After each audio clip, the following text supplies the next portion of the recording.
ایک میں نے اس کا کسی نے مجھے کلپ بھیجا، اس کا دیکھا کوئی صحافی ہے کیا تور کر کے کچھ نام اس کا، انہوں نے مولانا طارق جمیل صاحب کے بارے میں اتنی بکواس کی، دو پیسے کا آدمی نہ اس کا پتہ کون ہے کون نہیں۔ وہ طارق جمیل اس صدی کا ایسا آدمی، صدی میں پورا پیدا نہیں ہوا جس کی اللہ نے ایسی محبوبیت دی، جس کو کہ ہر قسم کے لوگ اس سے محبت کرتے۔ ہاں ایک قصور ہے ہم طارق جمیل صاحب کا، ایک قصور ہے جو میں ان کو بار بار ہاتھ جوڑتا رہا کہ مولانا نہ کرے یار، یہ نہ کرے، اپنے آپ کو سیاست میں لگا دیا۔ میں نے بڑی منتن کی کہ آپ نے کیا نکالنا ہے اس سے، پی ٹی آئی سے یا نون لیگ کا کیا تعلق ہے، لیکن انہوں نے اپنے آپ کو ڈی گریڈ کر دیا سیاست لگا کے، اور ان جیسے دو پیسے کے لوگوں کو جرت مل گئی کہ مولانا کے بارے میں بیٹھ رہے۔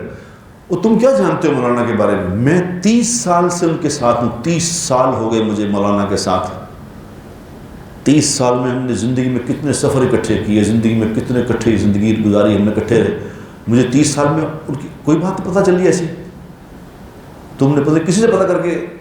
کر کے تو لگا دیا کہ یہ انہوں نے یہ کرتے ہیں، اور گھٹیا بات ہے، لیکن کوئی پوچھنے والا نہیں۔ یہ حکومت کو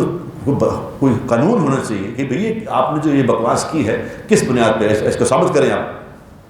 کہ اتنے بڑے آدمی کے بارے میں آپ یہ بات کہہ رہے ہیں۔ تو